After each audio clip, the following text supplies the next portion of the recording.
All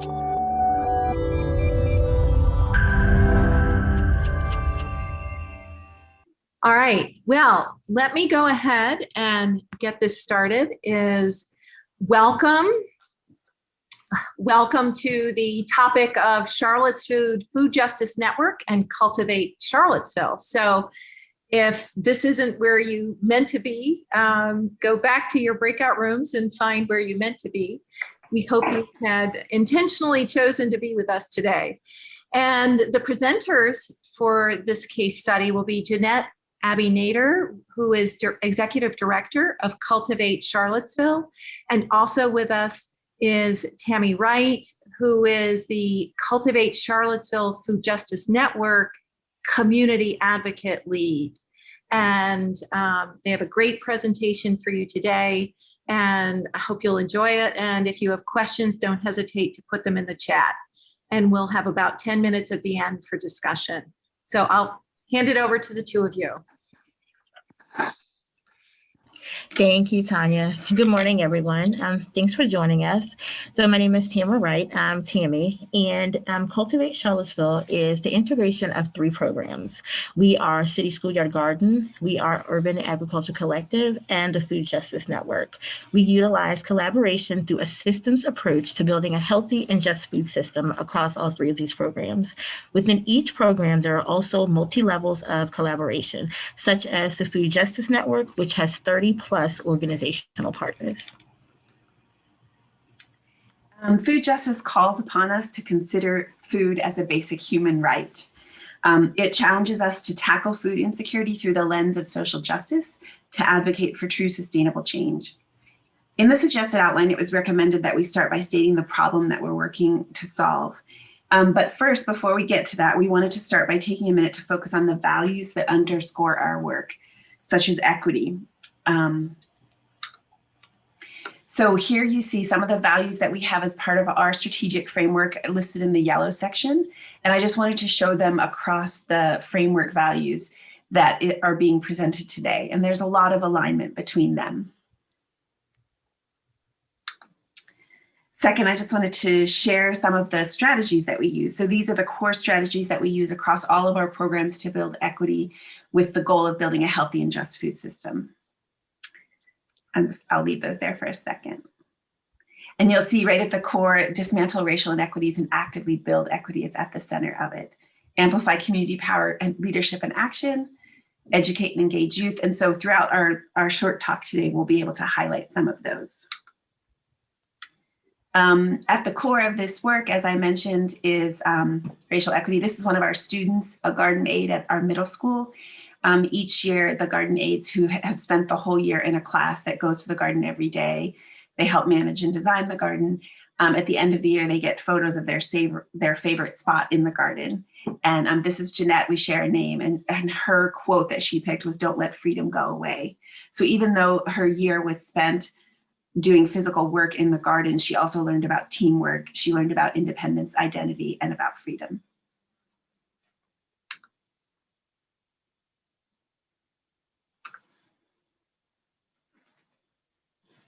Tammy, you're on mute, I think. I was, sorry, my daughter's in the room, so I have to keep muting it. So as you can see here, food insecurity is defined as the unreliable access to sufficient amounts of affordable, healthy, and nutritious foods. So just like clean water, just like clean air, water, and shelter, food is a basic human need, yet it's not treated that way. Food justice calls upon us to consider food as a basic human right. From the human rights perspective, the field of food justice challenges us to approach food insecurity through the lens of social justice in order to advance true sustainable change. Therefore, taking a food justice approach to food insecurity means considering food-related health outcomes across race and class, and recognizing that the resulting disparities are the outgrowth of discriminatory policies. This chart shows us the gaps in opportunity to live healthy lives by race in Virginia. And when these health disparities are clear and apparent, we notice that there are targeted inequities. And we have to ask ourselves, how did this happen to get to the root of the problem? We have to be willing to face both historical and present social and economic hierarchies that may create a hostile environment. And as this chart shows, over on the left, you'll see the green bar is African Americans, and that's the low health opportunity index score. And on the right side, the red is white community members, and that's the high health opportunity score. So it just shows, based on your race, the opportunities that you may have to live a healthy life, separate from any individual choice that you may make. One of the first things we did when we wanted to look at integrating equity more into our schoolyard garden programs, which is where we started, was to look at the history and to see that food insecurity has been by design in our community. We have a white paper that really outlines this, but I'll just highlight some of the key things that we noticed. Redevelopment that happened in our community that destroyed the Vinegar Hill neighborhood. Part of that in order to build public housing and to build our downtown mall. Part of that included 5 African-American owned grocery stores where families could get credit. They knew the owners. So it was a much different way of exchanging food. Education, segregation. Charlottesville was one of the final communities in the country to integrate our schools, and that has the inequity built into our school system is still there today, even though our schools are working to overcome that. Racial covenants in housing affects the climate of different areas, the amount of trees that are in that area. The placement of fast food restaurants. There are 3 times more fast food restaurants than grocery stores in low wealth neighborhoods. And we realized that after 40 years of dozens and dozens of nonprofit organizations working to address food insecurity, the poverty and hunger really, the line on that really didn't change over the years. These are some of the health inequities that are present in our community. And I'm not going to read these, but basically students and community members face multiple challenges around diet-related disease, access to healthcare, access to fresh food, et cetera.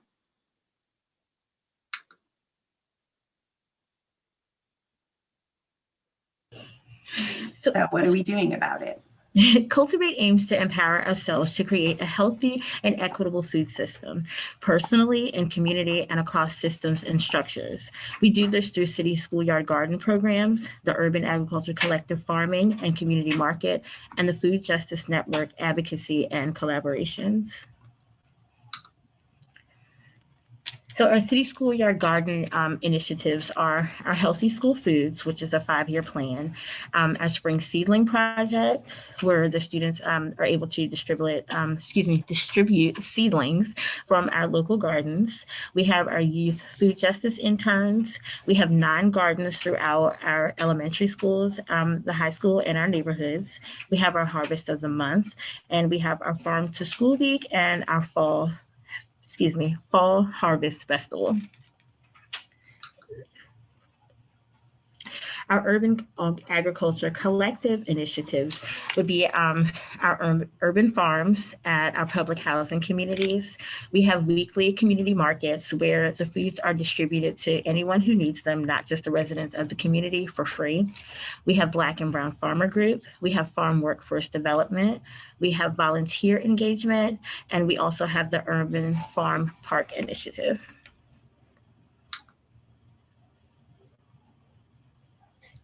And the Food Justice Network, we're based around healthy people, strong communities, vibrant farms, thriving local economies, sustainable environment, food justice and fairness, culture, and identity. So our initiatives there are network collaboration, City Council Food Equity Initiative, the Community Advocates Program, Local Food, Local Places. We've had the city comprehensive and strategic plans, and to ignite dialogue through thought and leadership. In addition to these programs that Tammy has shared about, we've had to pivot in response to COVID, and have done more around emergency food relief. So one of the main things that we want to do is recognize explain, sorry, I completely messed up. We want to talk about why racial equity is important. And it's because we recognize the role that it plays in agriculture, education, and housing, as I said earlier. And because we manage garden spaces, because we're in schools, because we're in housing developments, we really feel that racial equity is the core to some of the work that we do. And we want to show the difference between emergency food relief and food justice. And Tammy, I'll let you, or I'll pass to you to speak to that. Yes, so we know that emergency food relief is just that. It's just an emergency. We would love to see some of our food banks kind of be like a one-stop shop, where when folks go in, if you're seeing someone there on a regular basis or a monthly basis, we would like to see folks be able to receive help while they're there, to figure out why folks are there. What are the barriers that are preventing you from being able to access food? Sometimes it may be something as simple as employment, and what could be preventing them from getting that employment could be maybe a GED. They're maybe not able to access their GED because of an issue with childcare. Sometimes it could be a disability. But versus just giving out a meal, we want to support people and allow them to be able to get those meals on their own. So the role in advocacy is really important at that point, because folks need to understand that these things are just not an accident, that they're intentional. So when folks learn about that system and that process, that education helps them be able to advocate more for themselves. And I think that is extremely important. Food deserts and things like that are intentional, and folks need to learn that. And being able to see the history behind that will also help break down those racial inequities. Thank you. And then what I started to say before is that one of the things that we've had to do is adapt and respond to the situations around COVID. So this is an example of some of the initiatives that we've done to respond to increased hunger and food insecurity during the COVID pandemic. Because we had numerous partners, which we'll explain in the next step here, we were able to have a very responsive approach and to partner with the city. So, food justice from the ground up.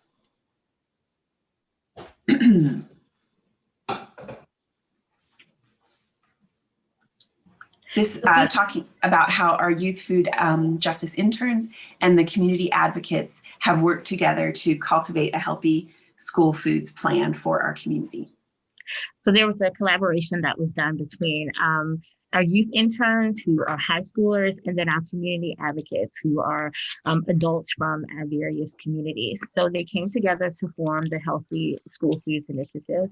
And I said in the last presentation that we don't want to take anything away from the work that our City Schools Nutrition Program is doing. And it's okay to meet the USDA guidelines, but we would like them to exceed those guidelines, to give more fresh fruit, more fresh veggie options, to give more options of food to our refugee community members, so that everyone is receiving what they need. We know that there are a lot of students who receive free and reduced lunches, and sometimes those are the only healthy meals that they may receive during the day. So if the foods are not of the best quality and aren't appealing and the students aren't eating, then we run the risk of those children not getting the meals that they need to sustain them through the day. So not being able to focus, on school, to handle your personal situations, to deal with peers, all of those things can be affected from something as simple as hunger. And we want to try to provide the best supports that we can for our students, because they are definitely our future. And this slide shows a bunch of pictures of the different work that the advocates and the youth did together. So in the bottom right, you'll see Mr. Charles Alexander, who's one of the Charlottesville 12, who was one of the first students to integrate our schools. And he worked with our students to create this sundial that we'll be putting in all the gardens that recognize it's a healing in the garden unit that they did around using the gardens as a tool for healing. This is advocacy that happened at the city council level, some surveys that they did with their peers at the school. And I'll just give a quick overview of what that initiative includes. So it's a 5-year plan, a collaborative between Charlottesville City Schools and Cultivate Charlottesville and several other partners. It includes federal, state, and local funding. And it started with the students just asking their peers, what's up with a school lunch? How do you like the meals? And these were some of the responses that they heard from the other students, that students didn't have enough time to eat. They often skipped meals because the food wasn't very good. And so our students got together, they met with the nutrition director, and they shared a lot of these responses. And out of that development, we created a 5-year strategy with 5 strategies that look at building with the core thing of increasing the amount of students who take meals at the schools. And in order to do that, these other 4 strategies build into that. So building up the staff and equipment at the school system so that they're used to and have the tools they need to make more fresh food, to resourcing more fresh, scratch, and local foods, to prioritizing youth voice and choice, and then to building on the education program that we've had through the schoolyard gardens for 10 years now. And these are the overall goals of the program. And when the governor asked this morning, like, what are your recommendations? And so one of our recommendations would be to invest in school districts so that the nutrition department doesn't have to be its own cost center, but that it can really focus on food as an equity issue, not food as a business. And then these are some of the progress to date. This image on the left is the cover of our chapter where we wrote this 5-year plan and included the work that the advocates and the food justice interns did. Then from this case study and from our work over the past 10 years, these are 6 strategies for building food equity that we identified. And we wanted to just take a minute to go through them and show how they align with the framework. And I know we're up a little bit to questions, Tanya. Is it okay if we go on with this last piece? Okay, thanks. All right, so the first one is practice anti-racism, and this is something that we've been doing over the past 6 or 7 years, every year with a focused initiative. It's not just something that you do once. Starting with the white paper on building a healthy and just local food system that Chantel Bingham wrote, that really helped us understand how our food system is placed in this historical context around redevelopment, segregation, and other racist practices. And then we want to center the people who are affected by all of these issues and policies. So it's important when we're building up our advocates, like we said, that we are giving them the educational background that we need. We're supporting them. We're having them out at city council meetings. We're having them out engaging with other community meetings such as housing. All of these things overlap, and it's important for folks to know where their food is coming from and to know the effects that unhealthy foods will have on you. A lot of families don't know that maybe those noodles or that box of Kraft macaroni and cheese over a long period of time is going to affect their health later on down the road, because these moms are just trying to get a meal on the table. So being able to help them realize why they should change and transition and why the access to nutritious foods are so important makes a really big difference as well. And these are some quotes from some of our community advocates, including myself. Legend looks so little there, Tammy. Yes, the baby in that photo just turned 3 last week. And here are our food justice interns, and it's just so great to be able to support our children. I was, one who was able to grow up and, snap peas with my grandmother and help her cook in the kitchen. And a lot of times folks just don't have that experience anymore. And it's really, really great. Partnering with PB&J here in Charlottesville is also awesome. My daughter loves going there. Before COVID hit, she was going there, preparing meals and bringing things home. And here's just a small scope of our partnership through the Food Justice Network so that you can get an idea of the different collaborations that we do have within our community. Another, the 4th strategy that we wanted to highlight was to work at multiple levels and intersections.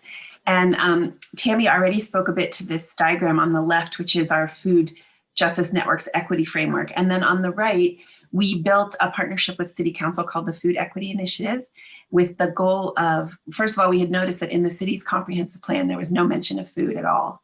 So as the city would move forward with policies and practices and investments, food wasn't a priority. And so one of the things that the council partnered with us to do is to work with the various city departments to create food equity goals for each of those departments.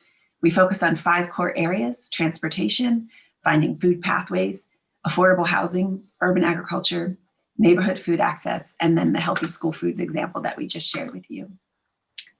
And then the 5th one is embrace learning and adapt. I already talked a bit about how we needed to adapt to COVID. I don't know if you've ever seen a sweet potato that big, but those kids are proud. And then finally, cultivating a broad base of support. And as you've seen throughout our presentation, the numerous groups and people that we work with. And so here we have a photo of our staff and some of our other supporters here. And then we've got a photo here with our board of directors. We've got quite a bit of support here, and then a list of our donors as well. And then here, we've got a very powerful photo for me. This is my community here.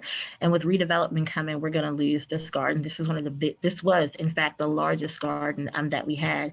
And I've been able to watch this garden from the ground up. So this is kind of bittersweet, but unfortunately, we're faced with the choice of better housing, which is needed, or a garden. So those are things that we really need help and support within the community, so people aren't having to make those types of choices. And I think Jeanette is going to read this quote here for us. Sure. One of the guiding quotes that we have for our work is by Martin Luther King Jr. And he says, "I have the audacity to believe that people everywhere can have 3 meals a day for their body, education and culture for their minds, and dignity, equality, and freedom for their spirits." Wonderful. Thank you. Thank you both. Thank you both so much. I am remembering looking at that photo, and I remember the ribbon cutting. It was, I think, 07. And Will Allen, who was still not quite, he was for many people in food system work. Jeanette was in that work that time. And I mean, he was not yet the superstar. He was well known in food systems, but had not yet become the MacArthur Fellow or, you know, a guest at the White House. So he was here to do the ribbon cutting along with, I think, founder Karen Wright. And so it is very bittersweet to see that that's going to be taken away. So I'm opening it for questions. I want to draw your attention to a question that's been asked. Is the school garden program supported by the school system? And as you talk about that, I'm going to put into the chat some of the things that I've gotten from this one, and I've gotten more because I've heard it, so I've gotten even more this time around. So is the school garden program supported by the school system? And if so, how?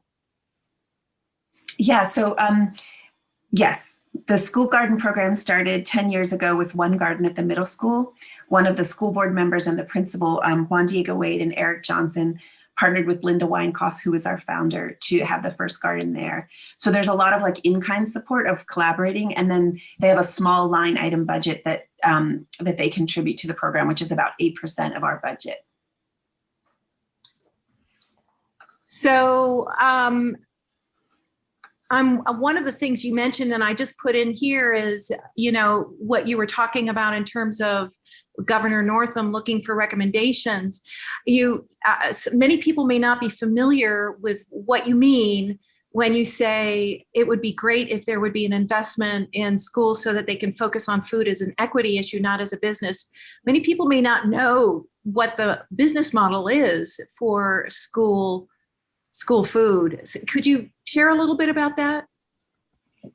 You want to tackle that one, Jeanette? Sure. It's a bit more detailed for her. For me, I feel like it's a little more black and white. So I'll let her explain it from their side. I don't think it has to be as complicated as the school system makes it. Mm-hmm. So right now across the country, school districts are their own cost center. So they pay for staff, they pay for food, they pay for facilities, all through the income that comes from a $2.35 lunch or meal. And that's really unsustainable, especially with the way the federal government has it set up.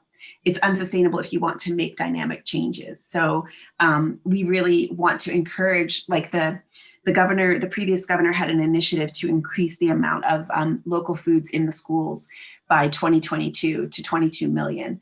But there was no funding with that. So the realization that these initiatives that school, like our nutrition director, Carlton Jones, is amazing. He wants to do this work, but there are so many barriers that he faces. So investing through these community partnerships, nonprofit partnerships, but also having the city invest money in the school system to make some of these changes is one of the things that we're advocating for.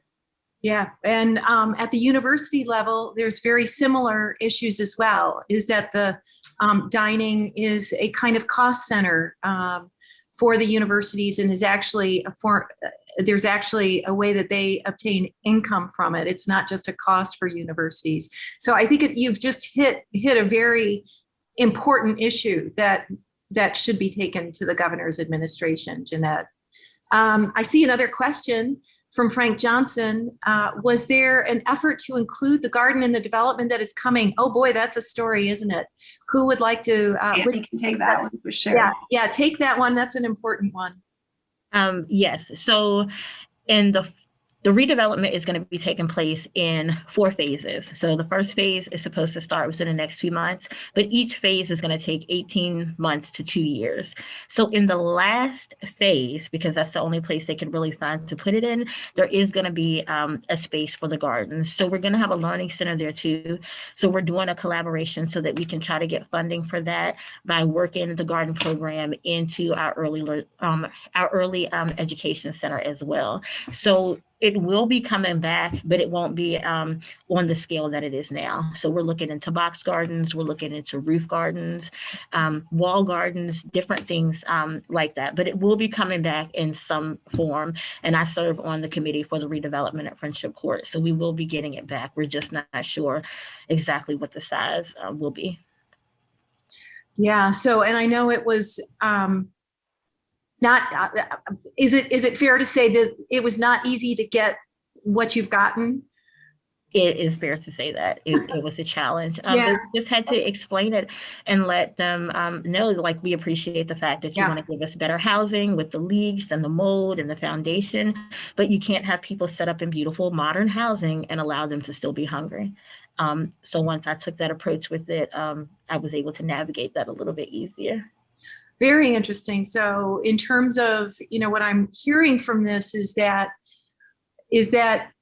again, what you'd said before is like food was not in the comprehensive plan. Food was really not in the redevelopment as a core issue, as a source of empowerment and equity. That's what I think I'm hearing. Right. Is that fair? Yep. Very fair. Yeah. So that took education and a whole lot of advocacy over years, I think. It did. Yeah.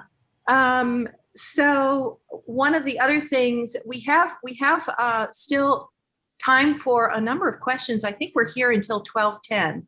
So please don't hesitate. Don't be shy about your questions. And here's one from Bethany. I'm with Chesterfield Extension, and we use an application process when we get a community or school garden request. We ask for outline. I see this is with regard to the issue of it's hard to sustain gardens with just volunteers.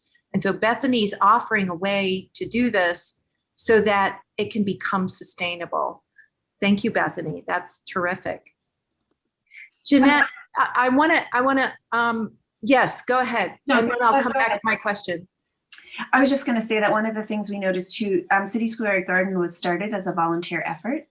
And one of the things we noticed is that actually contributed to the inequity of it, because folks who were able to volunteer were mostly white parents who had the time to work with these gardens. And so as critical as volunteering is to our work still today, we intentionally moved from that to more of an organizational model where we could pay our team fair wages so that they could represent the community from where they work, within which they work. Very hard to do. And how do you sustain the organization? We saw a lot of list of donors, right? So can you say, I mean, it's not necessarily easy work yet because it's not yet supported financially extensively by the city. Is that right? It is supported by the city. We have partnerships with the city, like they fund the Food Equity Initiative and various things. But from when I started, when it was a mostly volunteer organization, our budget was $85,000 a year to manage these 6 gardens. And now our budget is over $1 million, Wow. $1 million. But we have 14 staff, full-time staff that represent, many of whom represent the community that we work in. So just such an amazing growth and slow and steady and with really remarkable impacts on our city. I'm saying this, of watching the incredible work that this group has done over the years, really changing the fabric of how our community is thinking about food. You can unmute if you have questions. So don't be bashful. We still have 5 more minutes.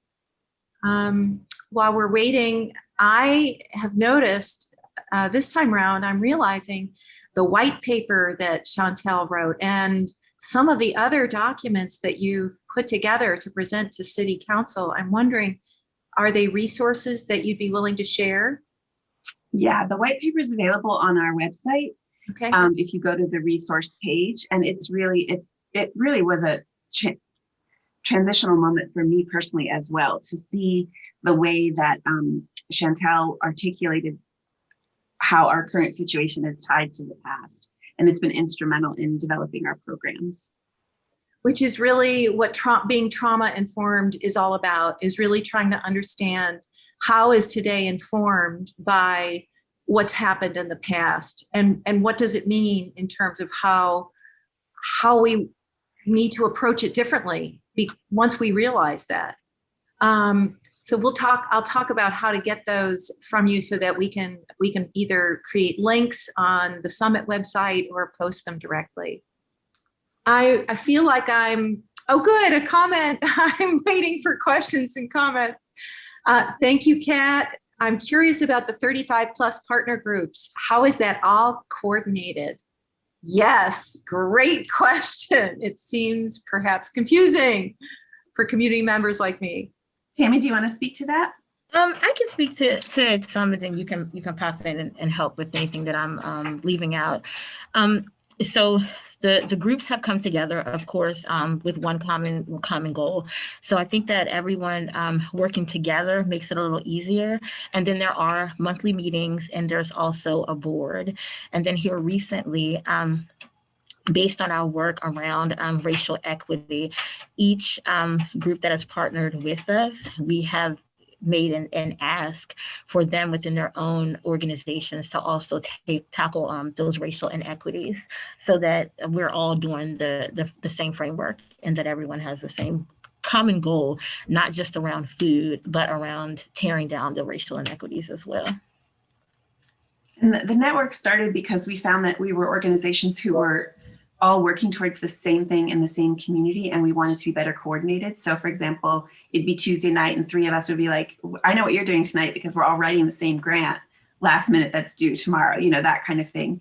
And so we have done some collaborative fundraising. We've coordinated across, for example, the International Rescue Committee New Roots program that works with recently relocated refugees who have micro farming enterprises. We had some partnerships. Some of our community advocates that Tammy worked with were former refugees who worked with us and who then mentored the students. So those kinds of examples have been really concrete ties between our organizations. As well as with COVID, we've pulled together to provide school meals during the breaks when the school is closed, or wraparound services for people who test positive. And the collaboration with those advocates in the program who were refugee, that collaboration happened with the IRC. So that's another collaboration that we have there as well. Yeah, I mean, from observing and watching this amazing organization grow, is it started small, and it's taken, I think, 10 years. I want to say about 10 years. Maybe it wasn't that long. Maybe it's only 7 years? I think about 10, maybe a little bit more. Yeah, okay. All right. There's one last question I think we have time for, a very important one. How do we overcome the challenge of encouraging food equity in our school systems when some of are dealing with other systemic problems, insufficient equipment, infrastructure challenges, finding qualified teachers? Oh my gosh. Yeah. That's really, really huge. But I think it's to continue the advocacy, but it's important to make sure that our decision makers and our stakeholders understand that overlap. I think that they have a really hard time figuring out that you can't fix one problem without fixing the other, and that they all go hand in hand. And to realize that the communities that you're serving or who need the most assistance have a lot of layers to what's going on in their households. You have, families who may be taking care of, siblings. You may have families who the mom is out working 2 jobs. So, the oldest child is handling the younger children. You have a lot of different things that are occurring within the household. So it's not like a one fix solution. Folks have to get in there and they really have to learn the community that they're serving. And each household is also separate, and you have to be able to tackle that and challenge and be able to help on an individual basis as well. Wow, fantastic. And I'm seeing also Jeanette's comments in the chat that the students and hearing the student voices really makes a difference as well. And what you're saying is there's not a single bullet that is, there's not a single fix, that all of these need attention, but you cannot forget the food. You cannot forget the issue of hunger at home.